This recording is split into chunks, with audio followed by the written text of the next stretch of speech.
महाराष्ट्र राज्य पणन महासंघ माजी अध्यक्ष, माजी जिल्हा परिषद सदस्य व माजी सरपंच मोहन तसेच ज्ञानज्योती विद्याप्रसारक संस्थेचे संस्थापक अध्यक्ष कैलासवासी नानासाहेब चिंदा कृष्णा माडींच्या पुण्यतिथीनिमित्त अभिवादन.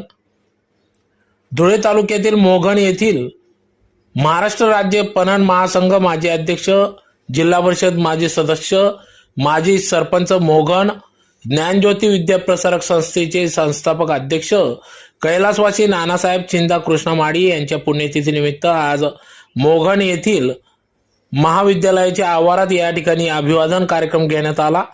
कार्यक्रमाच्या सुरुवातीला कैलासवासी नानासाहेब चिंदा कृष्णा माडी व क्रांतीसूर्य महात्मा फुले, क्रांतीज्योती सावित्रीबाई फुले यांचे प्रतिमा पूजन करून दीप प्रज्वलन करून कार्यक्रमास सुरुवात झाली. तदनंतर कैलासवासी नानासाहेब चिंदा कृष्णा माडी यांच्या कार्याला उजाळा देण्यात आला. त्यांनी केलेल्या विविध कार्याबद्दल या ठिकाणी मार्गदर्शन करण्यात आले, माहिती देण्यात आली.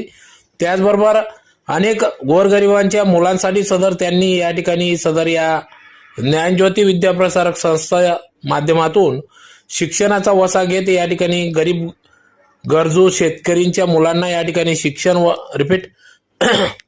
शिक्षण मिळावे या उदात्त हेतूने त्यांनी या ठिकाणी या संस्थेची स्थापना करून शिक्षणाचा स्रोत या ठिकाणी निर्माण करून दिला. त्याचबरोबर या ठिकाणी अनेक शिक्षकांना त्यांनी या ठिकाणी रोजगार उपलब्ध करून दिला.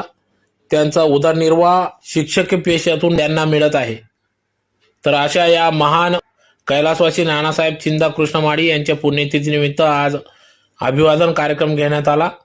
यावेळी कार्यक्रमाचे अध्यक्ष म्हणून सुभाष माडी हे होते, तर प्रमुख पाहुणे म्हणून ज्ञानज्योती विद्याप्रसारक संस्थेचे अध्यक्ष बापूसाहेब लोटन माडी यांच्यासह प्रमुख उपस्थितीत कार्यक्रम पार पडला. तर यावेळी सचिव इरामन चिंदा माडी, बाबासाहेब भटा माडी, पंडित माडी, बालाजी वाघ, बाबासाहेब पुंजाराम जाधव, भिकन पाटील, विश्वनाथ वाघ, अंकुश जिरे, भीमराव पाटील, जगन्नाथ माडी, ताराचंद माडी, किशोरप्पा माडी, मुख्याध्यापक शिक्षक शिक्षकेतर कर्मचारी माध्यमिक विद्यालय मोहन, मुख्याध्यापक शिक्षक शिक्षकेतर कर्मचारी महात्मा फुले माध्यमिक विद्यालय रतनपुरा व ग्रामस्थ या ठिकाणी मोठ्या संख्येने उपस्थित होते.